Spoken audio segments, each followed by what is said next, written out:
Wait lang muna, sobra ka nang umiiksena sa buhay ko. Pwede bang time out muna? Parang napapagod na ako sa'yo. Magkakaya ko rin siguro mawala ka kahit sandali,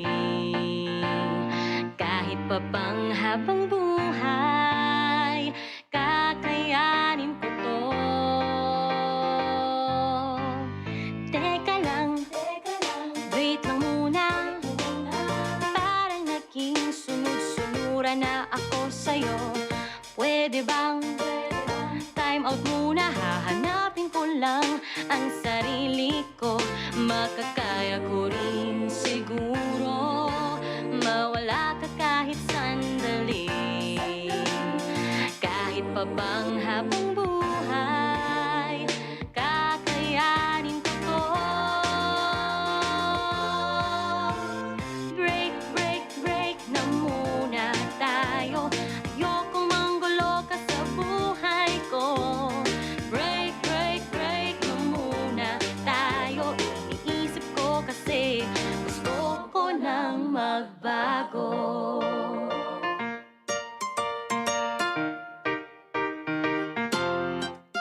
Teka lang, wait lang muna. Parang naging sunod-sunuran na ako sa'yo.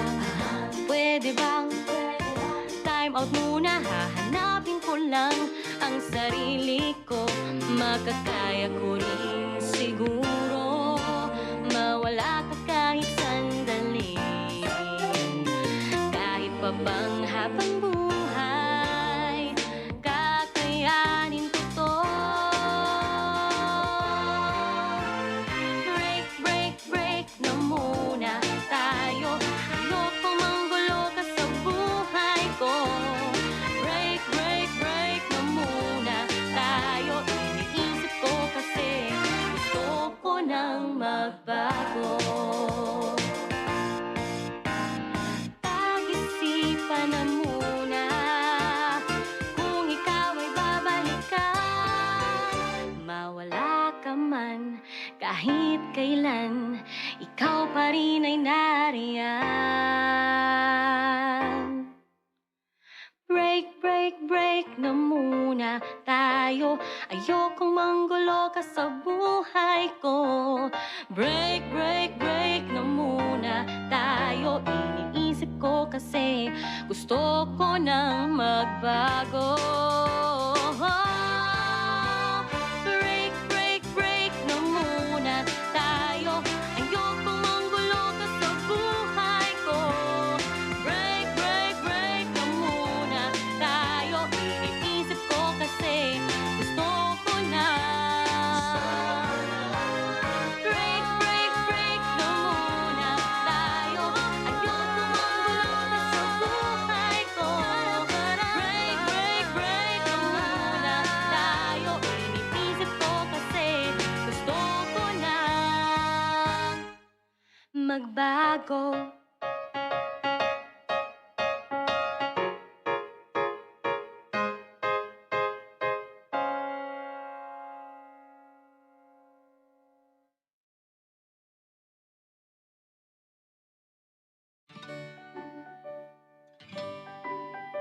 Mahirap gumawa ng kanta, lalo na't marami akong problema. Paglito ang isip ko, hindi ako nagtataka. Sadyang mahirap gumawa ng kanta. Mahirap gumawa ng kanta. Nalilimutan minsan ang tamang nota. Kahit ang titik nito'y angkop sa melodiya, di matapos kasing wala ka. Sino na kaya ang aking inspirasyon sa aking kantang ginagawa hanggang ngayon? Mabibigyan pa kaya ng pagkakataon na maibalik pa ang ating kahapon? Kahirap gumawa ng kanta, Kung ang puso ko'y laging may kaba, tumitibok-tibok at hanap-hanap ka tuwing na dahil mahal pa rin kita. Akala ko'y makakapiling ka sa habang panahon, makakasama pa sa maraming taon. Ako'y iniwan mo, bakit nagkaganon? Ang buhay ko gulong-gulo hanggang ngayon. Kahirap gumawa ng kanta, buhat ng lumisan ka, at nang nakita ka pang may kasamang iba, nawala ng siglang tapusin ang kanta. Sino na kaya ang aking inspirasyon sa aking kantang ginagawa hanggang ngayon? Mabibigyan pa kaya ng pagkakataon na maibalik pa ang ating kahapon? Sino na kaya ang aking inspirasyon? Oh, sa aking kantang ginagawa hanggang ngayon, mabibigyan pa kaya ng pagkakataon na may balik pa ang ating kahapon, na may balik ang ating kahapon. Mahirap gumawa ng kanta,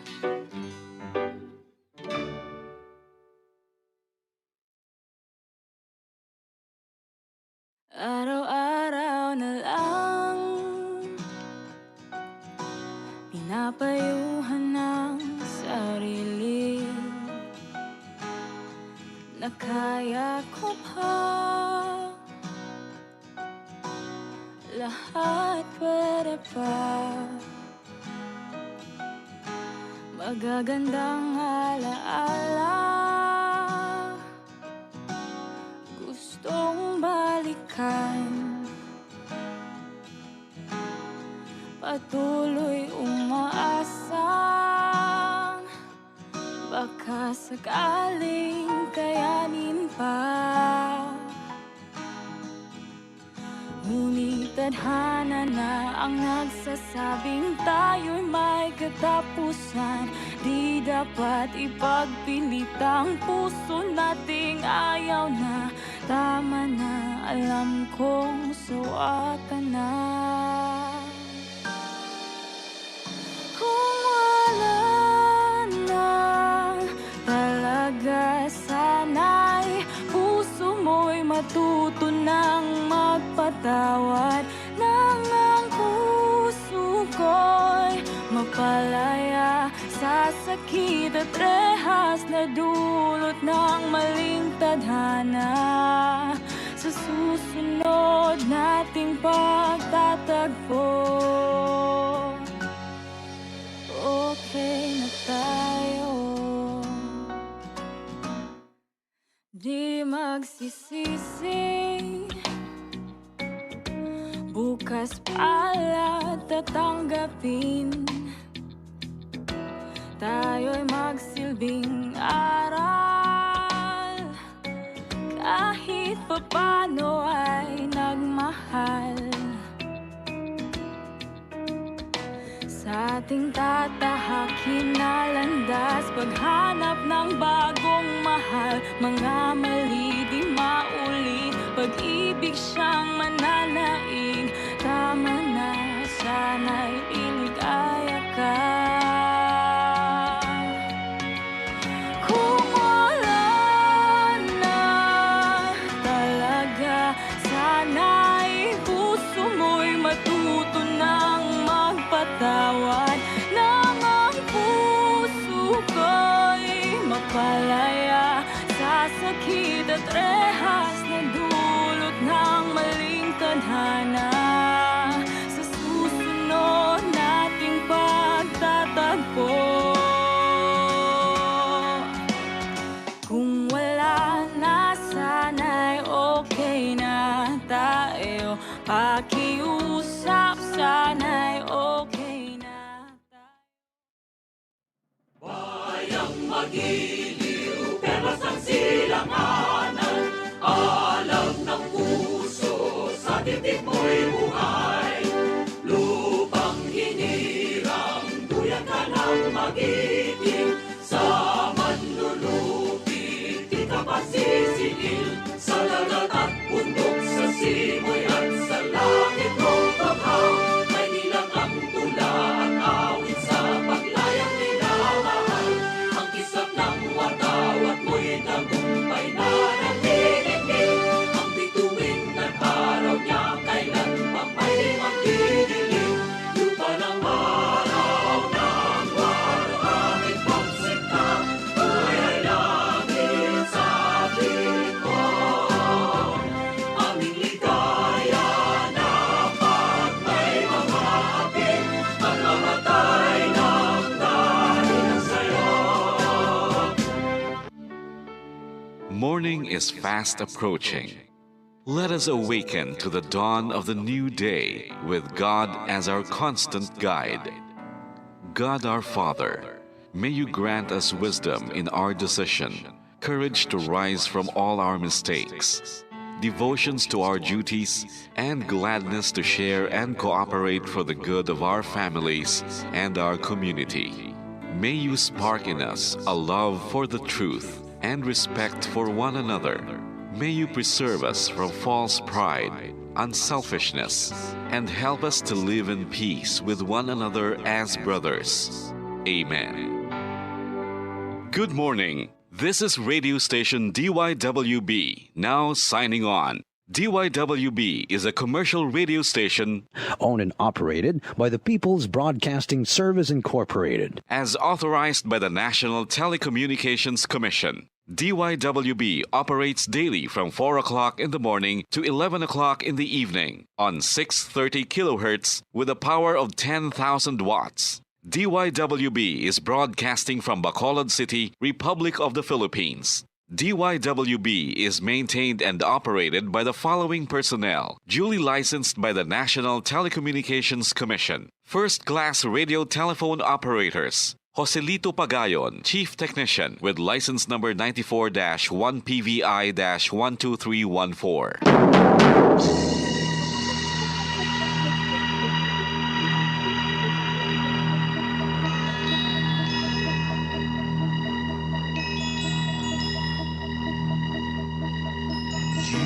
Are the reason why this network is on. We're standing together, so loud and so clear. And on your radio, we air not just fun. We're here for you with our great big helping hand.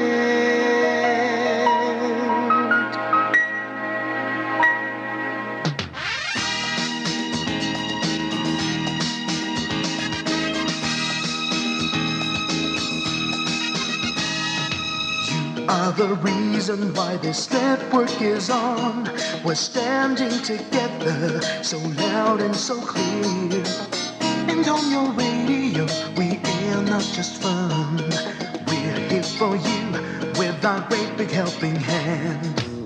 We have the power to tell the truth without fear, with favor to no one. We stand as one. Turn on the radio and stay where you are. Listen to the bombo and we'll take you near or far. We are here to speak the truth and let you know we are here for anyone who needs a helping hand. We are here to find the way to freedom and peace, justice for all, make this world a better place. We are the CBS, the NBN, the PBS, Bombo Radio Philippines. the voiceless, with no acts of arrogance, with candor and politeness, we are pledged to everyone. We dedicate ourselves, our fortunes, our lives, no matter what it takes, no matter what is sacrificed. We are here to speak the truth and let you know we are here for anyone who needs a helping hand. We are here to find the way to freedom and peace and justice for all. Make this world a better place. We are the CBS, the NBN, the PBS, Bombo Radyo Philippines. Bombo Radyo is here for you to let you know what's new.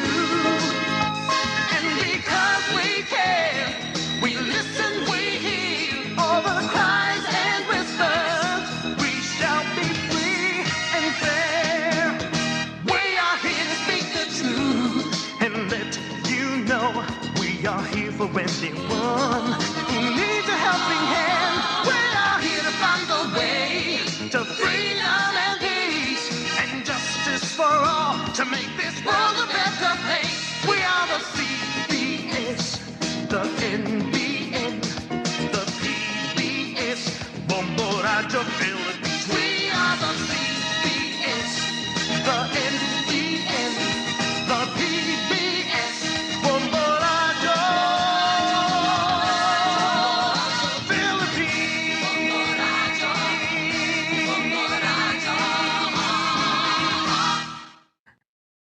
To All Star Nation and Kabombo, we all would like to greet you. A Merry Christmas, and a Happy New Year. Seen and heard. Now fully digitalized in Negros Occidental. This is Bombo Radyo Bacolod. To All Star Nation and Kabombo, we all would like to greet you. A Merry Christmas, Merry Christmas. Bombo Radyo Bacolod. Paradio Bombo.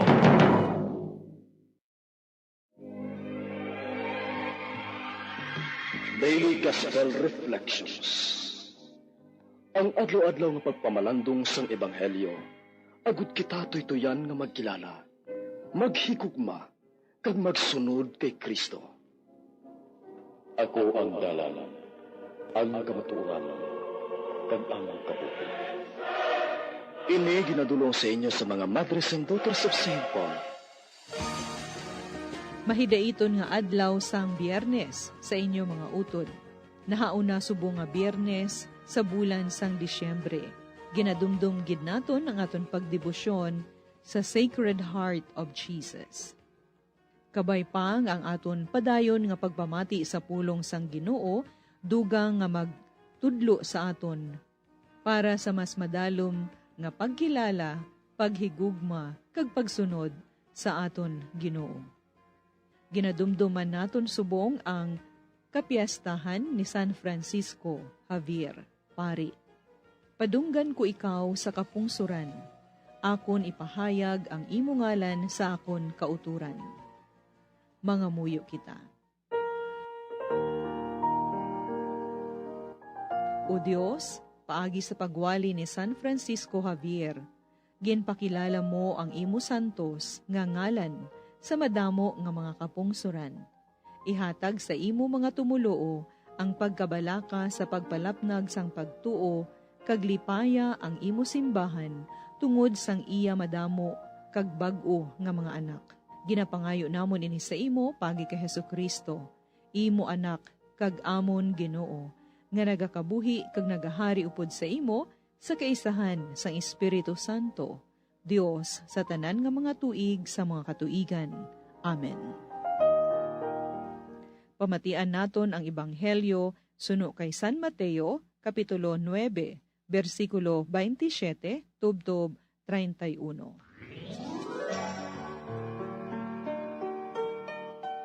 Nagalin si Jesus sa sadto nga doog.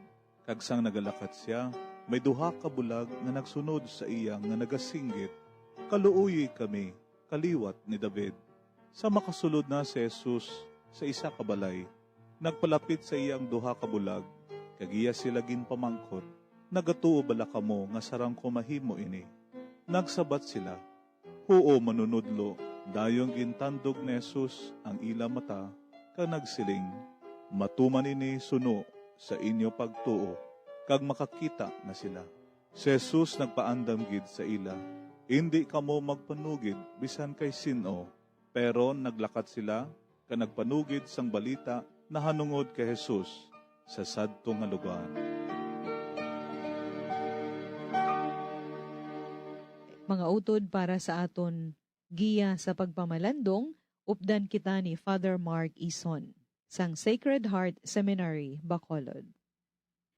Welcome sa aton programa, Father Mark. Mayong aga man, Sister Ameline, kag sa aton man mga tagpalamati sa sining aton nga pagpalayag. Subong nga adlaw aton ginasaulog ang kapiestahan ni San Francisco Javier Pari, kag kabalugi kita nga paagi sa iya, madamo sang na konverter sa iya nga mga buhat, madamo sang mga natukod nga mga katilingban nga Kristiyano tungod sa iya, kag ginapadumdum niya kita tungod sang iya nga pagpanaksi, sang iya man nga pagkaimol, kag sang iya man dalayon nga pagpaningwa bilang isa ka misyonero sa iban nga mga kapungsuran, gani nakakita man sila sang kapawa sang Dios sa ila man tagsa-tagsa kapag pangabuhi. Ang aton nga ebanghelyo subong nga adlaw daw ka unusual siya, daw ka misteryoso, kag daw kakaladlawan gani. Kaya nga alan taon naton sa ebanghelyo may duha ka tawo nga nagalagas sa aton Ginoong Hesukristo, kag si Jesus ginpasunod man niya ining duha ka tawo sa iya. Ti ning bulag makita naton basi nagkaladasma sila samtang sila nagalaga nagalaot sa kay Ginoong Hesukristo. Ti siguro may ara man sing kakulba sa ila, sining ila nga luyag nga mag-ayo, kag ang ila pagtuo amo ang nagbulig sa ila agud malabot nila ang aton Ginoong Hesukristo, agud maayo ang ila nga ginabatyag nga physical man, may man emotional, and of course may man sang mga butang nga gusto pag nila mag-ayo sa ila paagi sa aton Ginoong Hesukristo. Ti amo na gani nga sa aton nga pagpangabuhi man, kung magsulod gani ang aton Ginoong Hesukristo sa aton tagsa ka panimalay, sa aton nga tagsa ka kabuhi, sigurado kita nga hindi giniya pag-ibalibaran ang aton nga ginapangamuyo, ang aton nga ginapangayo sa iya. Ti ano ang nakita naton sa ebanghelyo? Sa nahambal ko na ining duha ka bulag naglagas gid sa kay Jesus. Tungod kay grabe ang ila nga luyag nga sila ayuhon. Grabe ang ila nga desire agud nga sila makapalapit sa aton Ginoong Hesukristo. Ti nga akong aton na taon nga daw ginpabudlayan pa ni Jesus ining duha ka tawo, ining duha ka bulag sa ila nga mga ginapangayo sa kay Jesus. Nga mga utod, ti ari kita sa panahon sang Adbyento, kag daw hindi pagidman Christmas, pero ining duha ka bulag sa aton ebanghelyo na bato nila ang ilang agin pangayo sa kay Jesus. Na bato nila ang dako nga regalo halin sa aton Ginoong Hesukristo. Ti sa ebanghelyo nabatian ta nga nagahilibion sila siguro sa paglagas, sa pagpangayo gid sining kaluoy sang aton Ginoong Hesukristo agud nga mabalik ang ilang pagkakita. Ti gintuman sang Dios ang ilang ginpangayo bilang balos man sa ilang pagtuo sa iya. Kita mga utod nangin bulahan man kita kung waay kita yasing dako nga pagkinahanglanon pareha sining duwa ka bulag nga tao. Pero kabalo man kita nga halos tanan sa aton may ara gid sang aton pagkinahanglanon, may ara gid sang aton nga ginapangayo sa Dios. Ang aton tagipusoon may ara gid sang gusto nga matabo man sa aton nga pagpangabuhi. Pareha sang duwa ka bulag may ginahandom-handom man kita. May ginalululantaw man kita nga tani matabo ina sa aton. Pero ang pamangkot naton sa aton kaugalingon, may pagtuo man bala kita pareha sa sining duwa ka bulag. Handa man bala kita nga maglagas sa aton Ginoong Hesukristo tungod kay may ginapangayo kita sa iya. Mahiguro mangkuto naton ang aton kaugalingon, ano ang akon gusto pangayoon sa kay Jesus? Ano ang akon gusto nga pabor nga iya igahatag sa akon? Sigurado gid ako nga halos tanan kita may madamo man nga pagkinahanglanon nga ginapangayo sa iya. Ang iban sa aton basi bla ang ginapangayo naton sobra-sobra naman. Ang iban sa aton ang aton ginapangayo moyo basi simple man lang. Pero labi na gid tani ang aton pangayoon nga kita man makaupod sa kay Jesus sa iya nga ginharian. Amoy na tani permi ang aton nga pangayoon nga kita makaupod sa iya. Kaya kay amoy na ang aton gid nga handom, amoy na ang aton nga purpose samtang yari kita diri sa duta nga kita makasulod sa ginharian sang Dios. Oo, madamo kita sang ginapangayo, madamo kita sang ginapangamuyo, pero tani ang pangamuyo ni Jesus samtang yara siya nagahilapit sa iya nga pag-antos kag kamatayon. Anong ambal niya gani? Nga amay, kung pwede palang ipalayo mo ining kupa sa akon, ipalayo ini. Pero hindi ang akon kabubuton ang matuman, kundi ang imo kabubuton. Simple ini nga pangamuyo, pero ini nagadala sa aton tani sa paglantaw kung ano gid bala ang aton nga kinahanglanon. Ang kinahanglanon man lang naton sa aton pagpangabuhi amo ang Dios. Ngay ginahatag naton ang tanan sa iya, na kung ano ang iya luyag sa aton, matuman ini. Tungod kay kabalo kita nga ang Dios nagahatag sa aton paglaom. Ang Dios kung gasalig kita sa iya, ang iya kaayo igahatag giniya ini sa aton. Siguro manami man nga makuto naton liwat ang aton kugulingon. Ano gid bala ang gusto ko? Ano gid bala ang pwede nga mahimo nakon? Siguro manami gid nga tani ang aton pangayoon liwat kung ano nga grasya ang igahatag sang Dios sa aton. Kabalo kita nga ang Dios hindi magpabaya sa aton. Kabalo kita nga kung magsalig kita sa Dios, hindi gid niya kita pagpabayan. Mga abyan, tubtub na lang anay kita diri. Akon gid ginapasalamatan ang tanan nga Pauline cooperators, collaborators, benefactors kag tagdumalahan sang sini nga istasyon. Kung gusto ninyo iupod ang inyong mga intensyon sa amon pagpangamuyo, ipadala lang ninyo ini sa Pauline's Media Center, Daughters of St. Paul, Bacolod, 29 Corner Hernaez, Pinares Streets, 6100, Bacolod City. Daughters of St. Paul, Iloilo, 425 E. Lopez Street, 5000, Haro, Iloilo City. Telephone number 320-9487. O mag-text sa 0943-5410-771. Sa ngalan sang mga madre sang Daughters of St. Paul, ini si Sister Ameline B. Paglinawan. Kabay nga ang paghidait ni Kristo nga amo ang dalan, ang kamatuuran, kag ang kabuhi, magpabilin sa aton tanan.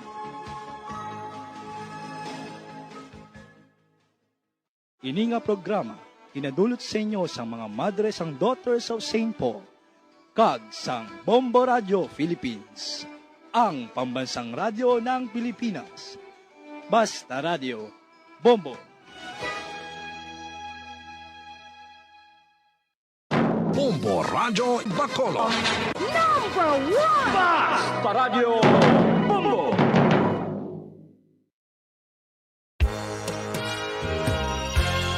Yari na ang isa sa nakapabaylo kag nakabaton sang brand new radio set with AM and FM band. Kag cash, nagikan sa Bombo Radio Bacolod. Ako si Rowena Agravio, taga Istom 6, Mansilingan. Kagdala ko subo nga akon nga